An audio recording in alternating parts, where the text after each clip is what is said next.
तो हम data science life cycle के स्टेप्स जैसे कि data pre processing, model creation, feature engineering और क्लाउड पर मॉडल डिप्लॉयमेंट कैसे कर सकते हैं, जिससे हम किसी भी मशीन लर्निंग प्रोडक्ट का टाइम टू डिलीवरी कम कर सकें।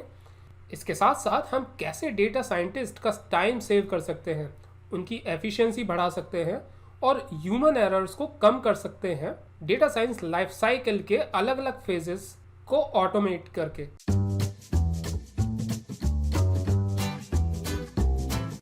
दोस्तों, मैं नितिन और यह द एआई यूनिवर्सिटी चैनल है। इस वीडियो में मैं आपको डेटा साइंस लाइफ साइकिल के अलग अलग फेजेस को ऑटोमेट करना सिखाऊंगा। फेजेस जैसे कि डेटा प्री प्रोसेसिंग, जिसके अंतर्गत आता है missing value imputation, data type change करना, डेटा को ट्रेनिंग और टेस्ट डेटा में ऑटोमेटिकली डिवाइड करना, एक्सेट्रा। हम ऑटोमेटेड मॉडल क्रिएशन और फिटिंग करना भी सीखेंगे। साथ साथ इसके मॉडल की तुलना करना, मॉडल्स की ट्यूनिंग करना भी सीखेंगे। ये वीडियो लंबी हो सकती है, लेकिन मेरा यकीन करें, इस वीडियो में आपको जो इन्फॉर्मेशन प्राप्त होगी वो लंबे समय तक आपको फ़ायदा पहुंचाएगी और आपको बाकी और डेटा साइंटिस्ट की तुलना में एक कॉम्पिटिटिव एज देगी। क्योंकि आजकल आईटी इंडस्ट्री में ऐसे डेटा साइंटिस्ट की डिमांड एक्सपोनेंशियली बढ़ी है, जो कि ना कि सिर्फ इन मॉडल्स को मैनुअली क्रिएट करना जानते हैं, बल्कि एक ऑटोमेटेड पाइपलाइन भी बना सकते हैं। इसलिए इस वीडियो को अंत तक देखें। यदि आप यहाँ नए हैं तो इस चैनल को सब्सक्राइब करें, और अगर आपने चैनल को पहले से ही सब्सक्राइब कर लिया है तो 21वीं सदी के सबसे हॉटेस्ट टेक्नोलॉजीज़ के बारे में नोटिफिकेशन प्राप्त करने के लिए बेल आइकन पर क्लिक करें। कृपया अपना प्यार और सपोर्ट इस वीडियो को लाइक और शेयर करके देते रहें। इससे मैं काफ़ी मोटिवेटेड फील करूँगा। आपको जानकर खुशी होगी कि अब हमारी द एआई यूनिवर्सिटी वेबसाइट और एंड्रॉयड ऐप भी है, जो कि अभी बीटा मोड में है। आप इस वीडियो से रिलेटेड कोड नोटबुक स्क्रीन पर दिए हुए कोर्स में एनरोल करके डाउनलोड कर सकते हैं। यहाँ पर दिए हुए सारे कोर्स फ्री हैं। आप इन कोर्स से जुड़ी हुई क्विज भी एक्सेस कर सकते हैं और सर्टिफिकेट ऑफ कोर्स कंप्लीट करने के बाद प्राप्त कर सकते हैं। तो चलिए आगे बढ़ते हैं। आज की डेट में और भी बहुत सारे ओपन सोर्स और लाइसेंस्ड लाइब्रेरीज और फ्रेमवर्क्स हैं जो सिमिलर फंक्शनैलिटी प्रदान करते हैं। उनमें से कुछ हैं ऑटोस्केलर्न, टीपॉट जिसकी फुल फॉर्म है tree based pipeline optimisation tool, AutoWEKA, AWS SageMaker, Google's AutoML, H2O, etcetera. हो सकता है आप अब तक data pre processing, exploratory data analysis, feature selection, model building, model training, prediction करना, मॉडल को डिप्लॉय करना प्रोडक्शन में जैसे स्टेप्स मैनुअली कर रहे हों, लेकिन अब आप ये सारे स्टेप्स ऑटोमेट कर सकते हैं। आप एज अ डेटा साइंटिस्ट बहुत सारा टाइम बचा सकते हैं अगर आप कैरेट लाइब्रेरी ऑटोमेशन के लिए यूज़ करते हैं। तो सेव किया हुआ टाइम आप यूटिलाइज कर सकते हैं मॉडल से इंसाइट इकट्ठा करने के लिए, या फिर स्टेक होल्डर्स या एंड यूजर्स के लिए डेटा विजुअलाइजेशन का यूज़ करके इनसाइट स्टोरी बनाने के लिए। आज बड़ी बड़ी कंपनीज में ऐसे कैंडिडेट्स की मांग बढ़ी है जो ना कि सिर्फ ये मशीन लर्निंग मॉडल्स बना सकते हैं, अपितु उनको प्रोडक्शन में जल्द से जल्द डिप्लॉय कर सकते हैं, जिससे डिलीवरी टाइम कम हो सके। और अगर ये पूरा प्रोसेस ऑटोमेट हो जाता है तो सोने पर सुहागा। चलिए मैं पाईकैरेट वेबसाइट खोलता हूँ, जिससे आपको दिखा सकूँ कि ये क्या क्या फीचर्स उपलब्ध करवाते हैं। तो ये पाईकैरेट की वेबसाइट है। इनका मोटो है पावरफुल सॉल्यूशन लो कोड, जो कि बहुत हद तक सार्थक भी होता है। अगर आप गेटिंग स्टार्टेड पर क्लिक करते हैं तो आपको इसकी पूरी गाइड मिल जाएगी, जिसमें इन्होंने इंस्टॉलेशन स्टेप्स भी दिए हैं। आप देख सकते हैं कि ये model training, model ensembling, model analysis और मॉडल डिप्लॉयमेंट जैसे ऑटोमेशन फीचर्स उपलब्ध करवाते हैं। अगर आप प्री प्रोसेसिंग टैब पर जाएंगे तो देखेंगे कि ये data preparation, feature engineering, feature selection जैसी कैपेबिलिटीज़ भी प्रदान करते हैं। और अगर आप मॉड्यूल सेक्शन देखेंगे तो पाएंगे कि इन्होंने सुपरवाइज्ड और अनसुपरवाइज्ड एल्गोरिथम्स का डॉक्यूमेंटेशन भी दिया हुआ है। इसके साथ साथ इन्होंने ट्यूटोरियल्स भी दिए हुए हैं बिगनर और इंटरमीडिएट लेवल यूजर्स के लिए। आप इस लाइब्रेरी का यूज़ करके पूरा डेटा साइंस लाइफ साइकिल को ऑटोमेट कर सकते हैं। अब अगर आप डेटा साइंस के सिर्फ एक्सप्लोरेटरी डेटा एनालिसिस स्टेप्स को ऑटोमेट करना चाह रहे हैं, जिससे आपको खुद से मॉडल बनाने में फ्लेक्सिबिलिटी मिल सके, तो आप इस वीडियो को देख सकते हैं जिसका लिंक मैंने ऊपर आई बटन में दिया है। यहाँ पर मैंने एक्सप्लोरेटरी डेटा एनालिसिस स्टेप्स को केवल एक लाइन ऑफ कोड में ऑटोमेट करना सिखाया हुआ है। तो ये पाईकैरेट लाइब्रेरी बहुत सारी कैपेबिलिटीज़ प्रदान करती है और आपको इसके सारे फीचर्स हर एक लिंक पर जाकर एक्सप्लोर करके देख सकते हैं। और इस लाइब्रेरी को इंस्टॉल करने के स्टेप्स बताता हूँ। आप अगर गूगल कोलैब पसंद करते हैं तो आप ये सारे स्टेप्स वहाँ पर भी परफॉर्म कर सकते हैं। तो आप देख सकते हैं कि पहले सेल में हम पाईकैरेट लाइब्रेरी इंस्टॉल कर रहे हैं। पहले हमने ये एक्सक्लेमेशन मार्क लगाया हुआ है और फिर टाइप किया हुआ है पिप इंस्टॉल पाईकैरेट। ये लाइब्रेरी इंस्टॉल होने में थोड़ा टाइम लगाती है, तो आप थोड़ा सा वेट कर सकते हैं। अगर आपके पास एनाकोंडा डिस्ट्रीब्यूशन है तो आप कमांड लाइन से इस लाइब्रेरी को भी इंस्टॉल कर सकते हैं। तो ये एनाकोंडा का कमांड प्रॉम्प्ट है। यहाँ पर अगर आप टाइप करेंगे पिप इंस्टॉल पाईकैरेट और एंटर करेंगे तो ये आपकी लाइब्रेरी इंस्टॉल हो जाएगी कमांड प्रॉम्प्ट से। आगे बढ़ते हैं नेक्स्ट सेल की तरफ। तो यहाँ हम पाईकैरेट के साथ साथ और भी ज़रूरी लाइब्रेरी जैसे पांडास को इंपोर्ट कर रहे हैं। नेक्स्ट सेल में हम टाइटैनिक डेटा सेट को लोड कर रहे हैं। हम यहाँ पर पाईकैरेट के फीचर्स को दिखाना चाहते हैं, इसीलिए टाइटैनिक डेटा सेट का यूज़ कर रहे हैं। आप में से बहुत से लोग इस डेटा सेट से वाकिफ़ होंगे और मैं इस डेटा सेट को आपको अच्छे से समझाने के लिए यूज़ कर रहा हूँ। आप चाहे तो कोई और डेटा सेट भी यूज़ कर सकते हैं। इस डेटा सेट का यूज़ करके हम टाइटैनिक एक्सीडेंट में पैसेंजर्स के बचने की स्थिति को प्रेडिक्ट कर रहे हैं बेस्ड ऑन दूसरे फीचर्स जैसे कि passenger class, gender, age, port of embarkation etcetera. ये क्लासिफिकेशन प्रॉब्लम है क्योंकि इसका आउटकम बाइनरी है। फॉर एग्जांपल, या तो पैसेंजर बचा होगा या फिर नहीं। तो अगर पैसेंजर बचता है तो वो वैल्यू हम दर्शाते हैं नंबर 1 से, और अगर पैसेंजर नहीं बचा तो उसको हम दर्शाते हैं नंबर 0 से। तो यहाँ पर सर्वाइव्ड हमारा टारगेट या डिपेंडेंट वेरिएबल है और बाकी के बचे हुए कॉलम फीचर्स या इंडिपेंडेंट वेरिएबल्स हैं।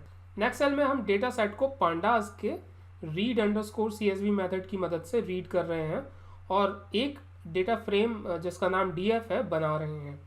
आप देख सकते हैं कि मैंने df.head मेथड और हेड मेथड का यूज़ किया हुआ है आपको डेटा फ्रेम की कुछ रोज दिखाने के लिए। चलिए नेक्स्ट सेल देखते हैं। तो जैसा कि मैंने आपको बताया था, सर्वाइव्ड कॉलम की वैल्यू या तो 0 या 1 होगी। ये हमारा डिपेंडेंट वेरिएबल है। तो चलिए नेक्स्ट सेल देखते हैं। यहाँ हम पाईकैरेट डॉट क्लासिफिकेशन से सारे फंक्शंस स्टार का यूज़ करके इंपोर्ट कर रहे हैं। इसके बाद हम काफ़ी सारी क्लासिफिकेशन मॉडल्स को बनाने और कंपेयर करने के लिए एनवायरनमेंट का सेटअप कर रहे हैं। इसके लिए हम सेटअप फंक्शन का यूज़ कर रहे हैं जो कि कुछ आर्गुमेंट्स लेता है, जैसे कि डेटा सेट का नाम, जो हमारे केस में टाइटैनिक डेटा सेट है। दूसरा आर्गुमेंट है टारगेट वेरिएबल का नाम, जो हमारे केस में सर्वाइव्ड है। ये कुछ और आर्गुमेंट जैसे कि categorical features, remove multicollinearity, remove outliers, feature selection etcetera भी ले सकता है अगर आपकी रिक्वायरमेंट वैसी है। तो आप ये सारे आर्गुमेंट्स यहाँ पाईकैरेट की वेबसाइट पे एक्सप्लोर कर सकते हैं। तो आप देख सकते हैं कि ये सेटअप जो फंक्शन है इसमें काफ़ी सारे पैरामीटर्स दिए हुए हैं, जैसे कि target, train size, sampling, categorical features, remove outliers, remove multicollinearity, transformation, normalize method etcetera. आप जितने चाहें उतने आर्गुमेंट्स अपनी ज़रूरत के हिसाब से इस फंक्शन के अंदर इंक्लूड कर सकते हैं। मैं यहाँ पर केवल 2 ही आर्गुमेंट्स यूज़ कर रहा हूँ। तो जब आप इस सेल को रन करेंगे तब हर एक कॉलम का डेटा टाइप वैलिडेट करना शुरू हो जाएगा। जब ये प्रोसेसिंग पूरी कर लेगा तब ये आपके इनपुट का इंतज़ार करेगा, जहाँ ये आपसे एक्सपेक्ट करेगा कि आप सारे कॉलम्स का डेटा टाइप्स एक बार चेक कर लें। अगर आपको सारे डेटा टाइप्स ठीक लगते हैं तो आप यस या वाई टाइप कर सकते हैं। अगर आपको लगता है कि डेटा टाइप्स में कुछ गड़बड़ी है तो आप नो या एन टाइप करके वापस पीछे जा सकते हैं और कुछ मैनुअल प्रोसेसिंग करके उसको ठीक करके फिर से इस कमांड को रन कर सकते हैं। जब आप इसे रन कर लेंगे तो देखेंगे टारगेट वेरिएबल का डेटा टाइप लेबल है और दूसरे कॉलम्स का डेटा टाइप न्यूमेरिकल या कैटेगोरिकल या कुछ और दिखाएगा। चलिए मैं इस सेल को रीरन करता हूँ। तो जैसे ही मैंने इस सेल को रन किया, इसने डेटा टाइप्स को वैलिडेट करने के लिए पूछा है। तो आप देखेंगे कि सर्वाइव्ड जो हमारा डिपेंडेंट वेरिएबल है उसका डेटा टाइप लेबल है, बाकी सब वेरिएबल और फीचर्स का डेटा टाइप कैटेगरिकल या न्यूमेरिकल है। चलिए मैं यहाँ पर यस लिख देता हूँ। तो जैसे ही आप यस टाइप करेंगे वैसे ही आपको ऊपर एक मैसेज दिखेगा, सेटअप सक्सेसफुली कंप्लीटेड। इसके नीचे आपको कुछ रिजल्ट्स दिखेंगे, आपको एक तरह की रिपोर्ट दिखेगी जिसमें टारगेट टाइप बाइनरी है, जो कि सही है क्योंकि सर्वाइवल कॉलम और सर्वाइव्ड कॉलम की वैल्यू या तो 1 इक्वल्स टू सर्वाइव्ड या 0 इक्वल्स टू नॉट सर्वाइव्ड है। ओरिजिनल डेटा सेक्शन में हमें नंबर ऑफ रोज और नंबर ऑफ कॉलम्स देखने को मिलेंगे। हमारे डेटा सेट में ये 891 रोज हैं और 12 कॉलम्स हैं। आप कुछ और इन्फॉर्मेशन जैसे कि न्यूमेरिक फीचर्स जो कि 3 हैं और कैटेगोरिकल फीचर्स जो कि 8 हैं देख पाएंगे। आप देखेंगे कि इसने ऑटोमेटिकली डेटा सेट को ट्रेनिंग और टेस्ट सेट में डिवाइड कर दिया है। पैरामीटर्स जैसे कि ट्रांसफॉर्म ट्रेन सेट और ट्रांसफॉर्म टेस्ट सेट वैल्यूज़ यही दर्शाते हैं। अगर डेटा सेट में कुछ मिसिंग वैल्यूज़ हैं तो वो भी ये फंक्शन ऑटोमेटिकली इम्प्यूट कर देता है using mean values. Parameter numeric imputer हमें यही बताता है कि उसने ये मिसिंग वैल्यूज़ मीन वैल्यूज से इम्प्यूट कर दी हैं। हमने इनमें से बहुत सारे पैरामीटर्स की वैल्यू सेट नहीं की है इस सेटअप फंक्शन में, इसलिए इस रिपोर्ट में उन पैरामीटर्स की वैल्यू या तो फॉल्स या नन दिख रही है। तो फिर हम नेक्स्ट सेल में सारे अवेलेबल क्लासिफिकेशन मॉडल्स को कंपेयर मॉडल्स की मदद से उनकी तुलना कर रहे हैं।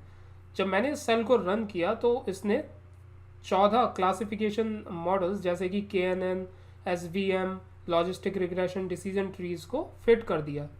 जब ये मॉडल फिट कर रहा होगा तो आप क्रॉस वैलिडेशन वैल्यूज़ भी देख पाएंगे। अगर आप विस्तार से इन मॉडल्स या एल्गोरिथम्स के बारे में थियोरेटिकली या प्रोग्रामेटिक इम्प्लीमेंटेशन के बारे में जानना चाहते हैं तो आप ये प्लेलिस्ट देख सकते हैं। इसका लिंक ऊपर आई बटन में दिया गया है। तो जब मैंने इस सेल को रन किया तो इसने सारे के सारे 14 मॉडल्स को डिक्रीजिंग ऑर्डर ऑफ एक्यूरेसी में सॉर्ट कर दिया। आप देख सकते हैं कि इसने ना सिर्फ सारे मॉडल्स को ऑटोमेटिकली फिट कर दिया है बल्कि इनको इवैल्यूएशन मैट्रिक्स जैसे कि accuracy, area under of curve, recall, precision, F1 score etcetera की मदद से इनकी परफॉर्मेंस भी इवैल्यूएट कर दी है। अगर आप इन इवैल्यूएशन मैट्रिक्स या परफॉर्मेंस मेजरिंग टेक्निक्स की थ्योरी और प्रैक्टिकल इम्प्लीमेंटेशन को डिटेल में समझना चाहते हैं तो आप इस प्लेलिस्ट को देख सकते हैं।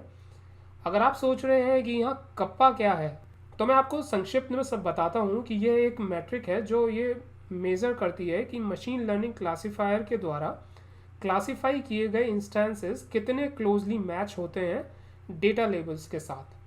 कप्पा एक ऐसी मैट्रिक्स है जिससे आप एक मॉडल की कप्पा स्टैटिस्टिक्स दूसरे मॉडल की कप्पा स्टैटिस्टिक्स से कंपेयर कर सकते हैं सेम टास्क के लिए। आप यहाँ देख सकते हैं कि XGBoost क्लासीफायर आपको हाईएस्ट एक्यूरेसी दे रहा है 82.2 की। लॉजिस्टिक रिग्रेशन में F1 और कप्पा की हाईएस्ट वैल्यू है। ग्रेडियंट बूस्टिंग क्लासीफायर हमें AUC और प्रिसीजन की हाईएस्ट वैल्यू दे रहा है और नए बेस हमें रिकॉल की हाईएस्ट वैल्यू दे रहा है। तो आप किसी भी एक मॉडल को पिक कर सकते हैं उन मैट्रिक्स के बेसिस पे जिन पर आप ज़्यादा भरोसा करते हैं। हो सकता है कुछ डेटा साइंटिस्ट सिर्फ प्रिसीजन, रिकॉल और F1 स्कोर के बेसिस पर मॉडल फाइनलाइज या पिक करते हों, या फिर कुछ डेटा साइंटिस्ट ऐसा हो सकता है कि मॉडल पिक करते हैं हाईएस्ट एक्यूरेसी के बेसिस पर। तो ये डिपेंड करता है कि आपकी रिक्वायरमेंट क्या है और आपने क्या एनालिसिस किया हुआ है। चलिए आगे बढ़ते हैं। नेक्स्ट सेल में हम एक स्पेसिफिक मॉडल बना रहे हैं इवैल्यूएशन मैट्रिक्स के बेसिस पे। तो मैं अपना इवैल्यूएशन मैट्रिक्स पिक कर रहा हूँ एक्यूरेसी को। तो क्योंकि एक्सट्रीम ग्रेडियंट बूस्टिंग क्लासीफायर की एक्यूरेसी सबसे ज़्यादा है तो इसीलिए मैं इस extreme gradient boosting classifier model को पिक कर रहा हूँ। दूसरे शब्दों में कहूँ तो जिस भी मॉडल की सबसे ज़्यादा हाईएस्ट एक्यूरेसी है मैंने उसी मॉडल को पिक किया है। तो हम यहाँ क्रिएट मॉडल फंक्शन का यूज़ कर रहे हैं जो कि कुछ इनपुट आर्गूमेंट लेता है जैसे कि क्लासीफायर का एब्रीविएटेड नाम जिसका हम मॉडल क्रिएट करना चाहते हैं। हम अपने केस में इस आर्गुमेंट की वैल्यू XGBoost पास कर रहे हैं। हम इस मॉडल का नाम XB, जो कि XGBoost का शॉर्ट फॉर्म है, रख रहे हैं। आप इन क्लासिफायर्स या अल्गोरिथम्स के नाम की एब्रिविएटेड फॉर्म पाईकैरेट वेबसाइट पे जाकर देख सकते हैं, जैसा कि आप यहाँ पर देख रहे हैं। जब हमने सेल को रन किया तो इसने इवैल्यूएशन मैट्रिक्स वैल्यूज़ को इन 10 क्रॉस वैलिडेशन पर दिखाया, और लास्ट में ये आपको हर मॉडल की मीन और स्टैंडर्ड डेविएशन वैल्यूज़ दिखा रहा है। चलिए फिर से एक बार पाईकैरेट वेबसाइट पर चलते हैं। तो यहाँ पर फंक्शन सेक्शन में मॉडल ट्रेनिंग में जाते हैं और फिर ट्यून मॉडल पर क्लिक करते हैं। आप यहाँ देख सकते हैं कि यहाँ ट्यून मॉडल नाम का फंक्शन अवेलेबल है जो हाइपर पैरामीटर ट्यूनिंग में मदद करता है। दूसरे शब्दों में कहें तो ये मॉडल पैरामीटर्स की ऑप्टिमम वैल्यू निकालने में मदद करता है, जिससे आपको बेटर एक्यूरेसी और प्रेडिक्शंस मिलते हैं अपने मॉडल से। तो चलिए वापस जुपिटर नोटबुक पे चलते हैं। तो आप जुपिटर नोटबुक में देख सकते हैं कि हम नेक्स्ट सेल में अपना XGBoost model tune model function की मदद से हाइपर पैरामीटर ट्यून कर रहे हैं। इसमें हम मॉडल का नाम, जो कि XGBoost है, एज एन आर्गूमेंट पास कर रहे हैं। इस मॉडल का नाम हम फिर से XB रख रहे हैं, जिससे आपका मॉडल, जो कि ओरिजिनल मॉडल है, रिप्लेस हो जाएगा इस ट्यून्ड मॉडल से। जब ये मॉडल ट्यून हो जाता है तो आप इसको अपने प्रेडिक्शंस के लिए यूज़ कर सकते हैं। ये आपको बेटर प्रेडिक्शंस देगा ओरिजिनल मॉडल की तुलना में। आगे बढ़ते हैं। अब देखते हैं कि हमने जो XGBoost मॉडल फिट किया है उसकी मदद से कैसे प्रेडिक्शन करते हैं अनसीन डेटा पर। तो आप देख सकते हैं कि नेक्स्ट सेल में हम एक डेटा फ्रेम बना रहे हैं CSV फाइल के ऊपर। इस CSV फाइल में अनसीन या बिना देखा हुआ डेटा है जो मॉडल ने कभी नहीं देखा। इसमें सर्वाइव्ड कॉलम भी नहीं है, क्योंकि उसी का हम प्रेडिक्शन करना चाहते हैं। आप यहाँ पर उस डेटा का एक स्नैपशॉट देख सकते हैं। इसमें कोई सर्वाइव्ड नाम का कॉलम नहीं है। नेक्स्ट सेल में हम प्रेडिक्ट कर रहे हैं कि इस डेटा फ्रेम में जो भी अनसीन पैसेंजर्स हैं, बेस्ड ऑन फीचर्स जैसे कि gender, age, passenger class, cabin details और एम्बार्केशन के बेसिस पर एक्सीडेंट में बचे होंगे या बचेंगे कि नहीं। हम यहाँ इन टाइटैनिक पैसेंजर्स के सर्वाइवल को प्रेडिक्ट करने के लिए प्रेडिक्ट मॉडल फंक्शन का यूज़ कर रहे हैं। यह फंक्शन कुछ इनपुट आर्गुमेंट लेता है, जैसे कि मॉडल का नाम और डेटा फ्रेम का नाम, जिसमें ये अनसीन डेटा ऑब्जर्वेशंस हैं। जब हमने इस सेल को रन किया तो इसका आउटपुट हमें ये देखने को मिला। आप यहाँ देख सकते हैं कि 2 नए कॉलम्स जिनका नाम लेबल और स्कोर है ऐड हो गए हैं।